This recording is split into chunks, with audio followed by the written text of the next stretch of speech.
Hi guys, and welcome back to the check-in. This will be an Into the Light video. I'm glad you could join me today. I hope you're all doing very well, wherever you are in the world, whatever time it is in the world where you are.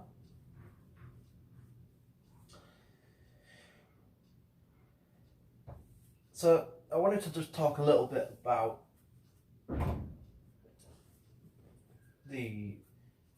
a number of things really. This is not just going to be one specific topic. I think it's going to be a number of different things, or I probably could fall into a category of some kind, but so I'm not going to say a specific thing, but it's just going to be about the human experience really.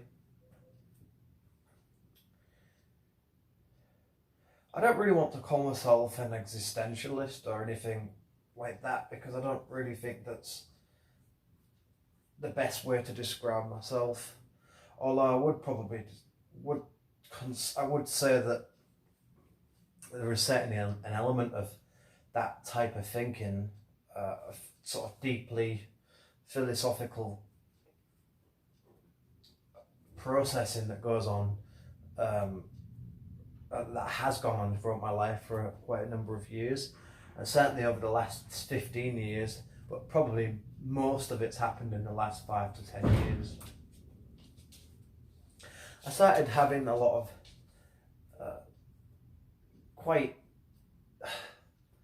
perplexing and challenging types of questions pop up into my mind, probably since I was about the age of 14, 15. And I think a lot of the reason that I am the way I am is because of some of the things that happened to me when I was a kid, and also growing up, having experienced a lot of bullying as a child, and certainly in my teenage years as well, and even into my early adulthood through work. Being sensitive, being an empath. I wouldn't say, I don't want to use the word spiritual because I don't like the sort of connotations of New Age, just this kind of whole New Age type thing that comes to mind. I'm not really spiritual in the sense of, incense sticks and playing some kind of soft spa type music 24 hours a day. That's not really me. And I don't define myself as being religious, although I do appreciate ambient music, some new age music, classical music, and some stuff that could be considered or could fall under the umbrella term of new age or spiritual music or something, whatever. I certainly like religious music. But yeah, having had quite a tough childhood in a lot of ways, and I'm not trying to make this sound like a self-pity movement here or anything. I'm not. I'm just trying to give a bit of a background to why I think this is to explain why I'm the way I am. Of course, a lot of things are determined by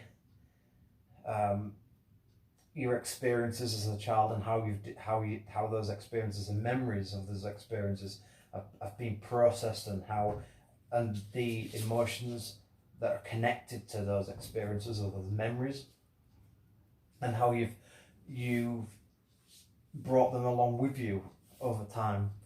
Of course, those things sometimes you can have a distorted, altered view of what those memories actually genuinely were. Because sometimes we have memories, and we think we have memories. Sometimes they're true, sometimes they're partially true, sometimes they've been embellished, exaggerated, taken out of complete context, or because we've forgotten certain elements, or we've even imagined memories. looking back on my childhood, I think there is an element sometimes of false memories. Some of the things I think about are true. Some of them I think are completely a work of fiction for whatever reason. I don't know why those things happen. But sometimes I get memories that come back to me I haven't thought about in a long time, that I know I am confident happened. But then there's some things that I'm not completely sure about. But anyway, obviously, your childhood, everything up to the point of where you are in your life now has in some way contributed to who you are today. Whether that might be positive, that might be negative. It might be inspiring. It might be challenging for others. Whether that's made you into a demanding person, a creative person, a so-called spiritual person, a boring person, artistic, business-driven, financially driven, family-driven, whatever it is that's determined your personality type and just in general who you are, who you think you are. All of that matters, but a lot of things happen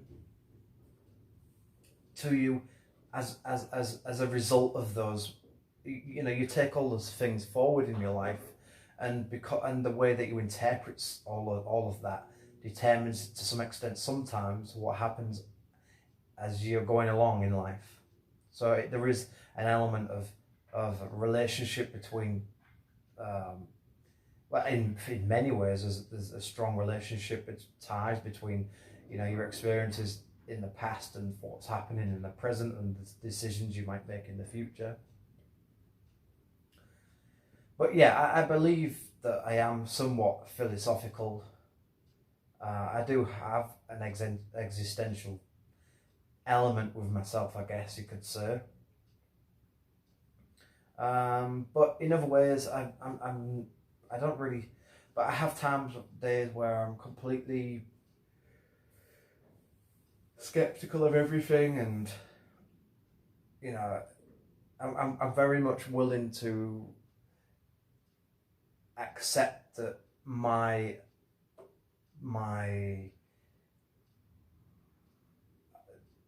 philosophically strong or strongly opinionated, sometimes stubborn like views or approaches to things might not be the best source of reality. Let's put it that way. I think it's very, very important to keep yourself open to new concepts, to new ideas, new opinions. That's not to say that the things that you think about or the things that you're interested in that you shouldn't be interested in those things, or you shouldn't think about those questions, or shouldn't think about those things you think about. I'm not saying that. I'm just saying that I think it's important to be constantly looking for new angles. I don't think you should ever be satisfied with the thing. I mean, of course, it depends on what we're talking about, but if we're talking about purely philosophical stuff, there's a lot of room there open for analysis. But if we're talking about purely scientific facts, then that's a completely different thing altogether. Unless some science comes along and disproves certain elements or whatever. But generally, science is science. Most, especially, we're talking about things that have already been proven. So it can't, generally speaking, it can't be disproven. If it's genuinely true, it's true. But in the world of philosophy, it's a lot of things are very much open for. Personal philosophy, of course, is obviously personal, and it's and sometimes we want to protect that. But especially with political philosophy, it should always be open to skepticism and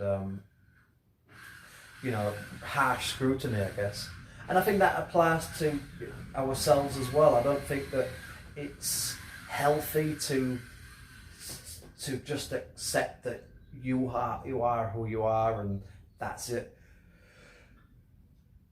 I mean, if you're confident about who you are and you can defend it, but then again, saying that you shouldn't have to defend it, I guess, to some extent, if you genuinely believe that you are who you are, that's a kind of different thing in some ways. I mean, if you're confident about what you're confident about, then fine. But that means that you have to be able to prove and give justification and evidence to why you support, believe, distrust, follow, whatever it is that you believe, don't believe in, or believe in.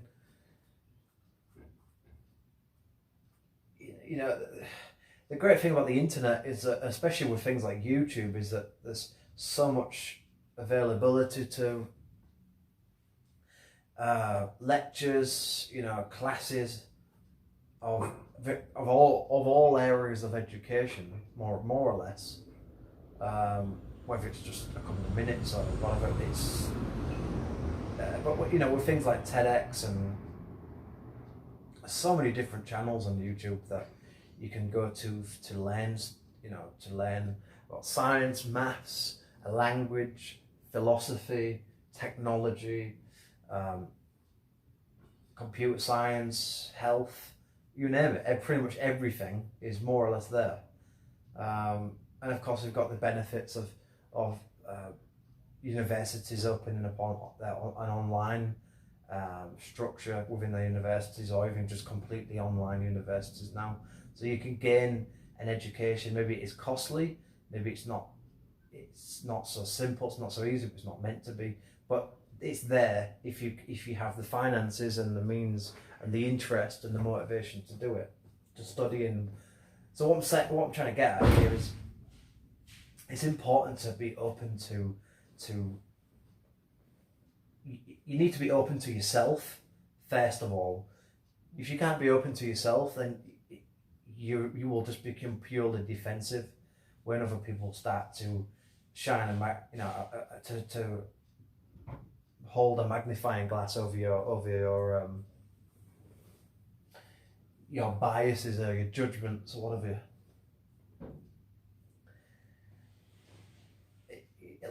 Life is a constant learning process. You will reach points in your life where you think, I've learned as much as I want to learn, but you're always learning. You're always learning something. But I think part of the reason for that is because you want to learn, and it's important to do that. Very important. Once you settle in a place that's comfortable, is the moment that you stop learning. Is the moment that you stop the process towards more potential. I don't know about full potential. I mean, I don't know if I've said that before in other videos, but I don't really like that full potential, because I don't think you can ever really fully achieve your full potential.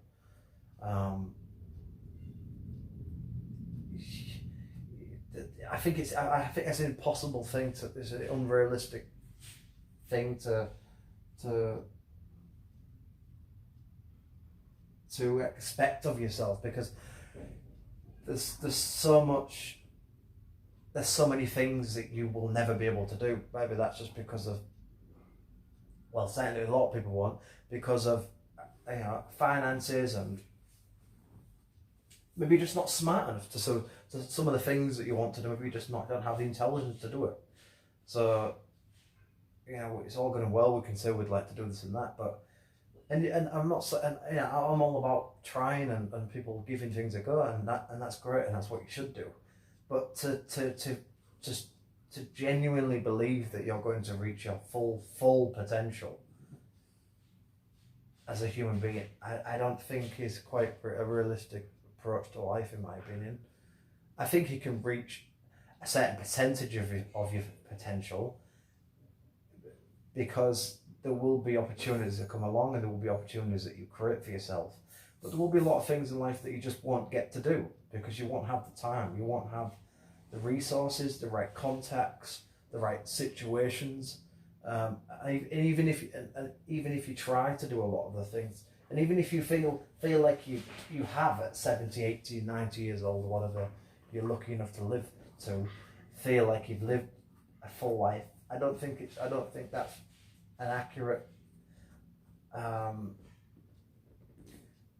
don't think that's an accurate thing to say, because there could have been other things that you hadn't thought of. You might have wanted to do, but you didn't get time because time ran out and you was too busy raising a family, getting an education for yourself, just living life and doing other things. So I think what I'm trying to get at here is you've got to know you've got to know your limits, I guess. What I'm not saying set a limit. I'm just saying I think you've kind of got to. What I mean is you've got to push yourself in life. You've got to do as much as you possibly can within whatever time it is you've got. Whether you've got a day left, a year left, 5 years, 20, 30 years, I don't know, whatever. Do as much as you can. Be as productive as you can. Be as motivated as you can each morning. Force yourself, if you have to, sometimes, to get up out of bed and do something different. Try something different.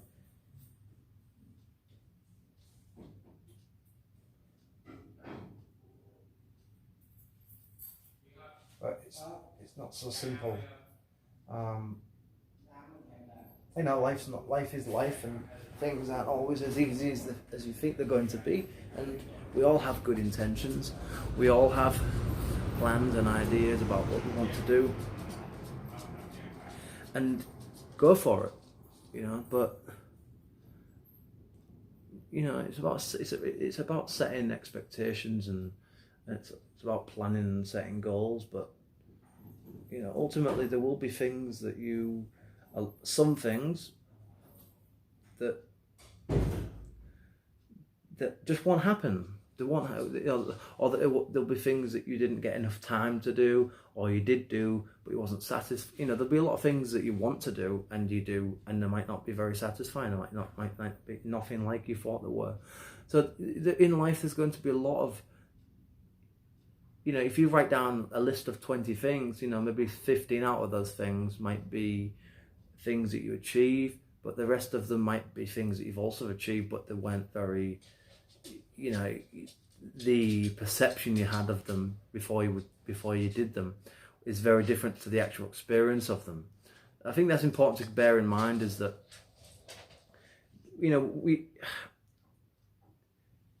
an element of negativity is important in life, just as much as positivity is important. And being hopeful is useful to a certain extent. I think that there's a big difference between genuine, optimism and naive optimism, and grounds for negativity, and then and in relationship to in comparison to prolonged negativity, because it's easier. We have to learn to understand these things, but that, of course, that is part of the process of life, and you have to live to the more you live, hopefully, the more that you will learn and the more that you will grow. Not that that's necessarily what life's about, but that kind of just happens in the process of it. Certainly for me it does. But of course that some of that is only achieved through a certain level of freedom, a certain level of opportunity, and of course a certain level of wealth, or financial advantages, or sometimes disadvantages that turn out to be advantages. So go out and live your life. Just get out there and live your life. You have to just, whatever it takes to do it, because it's just it's very fleeting, and sometimes it feels like this day is going to last forever, or this month, or this year, but before you know it, you're looking back on it, 5 years into the future, looking back, think, wow, where did that go? That disappeared quick. And before I know it, it's 10 years, and it's just, you just kind of have to. You need to be active, but you need to know when not to be active as well. I think that's the key thing, is in being active. You understand why it's important to have time out. But of course, in time out, you might want to be active again and doing stuff. So you need, a lot of things in life. I know it sounds such a simple way of putting it, but I really think that is one of the major keys to life, is balance. I really believe that. And that's not an easy thing to find. That's one of the things that's why it's different. That's why a lot of people aren't balanced in life, because it's extremely fucking difficult because of the constraints of this, that, this, and this. You might be taking care of a child. Of course, a lot of it's down to decisions and how many decisions you've made, decisions you've allowed other people to make. The burdens of life, whether it's taking care of your house, whether it's paying the bills, having children, maybe you're a single parent, maybe you've got, we're in a relationship, you're in a marriage, having to take care of your wife, your husband, trying to be a good husband, trying to be a good wife, trying to be as best as you can in your particular job, your employment, your career, trying to start a business, trying to fulfill your needs in sports, in health, in everything that you're interested in. All of that takes time. All of that stuff takes time. Everything that you want to do or you want to be takes time, and that's why it's difficult to balance it, because it takes time to do things, or sometimes it takes time to understand things, to realize things about your life, about yourself. And sometimes it comes later than it should do. Sometimes it's soon. It's before. But whatever it is that you want to do in life, it's so important to do it. If you're really interested in something, and you feel like it's what you can offer, then that's what I would suggest. Don't waste your time on things that. If you have that inclination in yourself, if you have that feeling in yourself, whether it's whatever you want to call it, whether it's a gut instinct, your intuition, whatever, that you're doing something that you shouldn't be, you should listen to yourself. I stand by that. I've done that so much in my life. I've done things, I've tolerated things, I've stayed in things. Sometimes I have kind of had to, but in the moment I felt like I had to, but on reflection later, I kind of didn't have to. It's important to get yourself out of things when you know for more or less for certain that it's not what you should be doing. I'm telling you, time is ticking away so fast that it's hard to even comprehend. Get out of the shit that you're in by whatever means, and stay out of it, and try to be as happy as you possibly can in this life, because nobody really gives a shit. And nobody has to, and nobody really should, because everybody's too busy in their own life trying to sort their own fucking mess out. So it's really up to you at the end of the day, just as it is up to me to sort my own life out, and that's what I'm trying to do. And I recommend other people try to do it as best as they can. Try to just be, I'm trying to do this legally as best as you can, and do everything as compassionately and as caring as you can. But sometimes it's not that simple, and sometimes you're going to hurt people, and sometimes you have to hurt people along the way. And I don't mean that deliberately. I just mean that sometimes, for you to be happy, sometimes you kind of have to make people unhappy. So I don't know, it's difficult. Anyway guys, I'm going to leave it there, but thank you for listening. Thanks for checking out this video. Let's check out, and I'll see you soon. Bye bye, take care.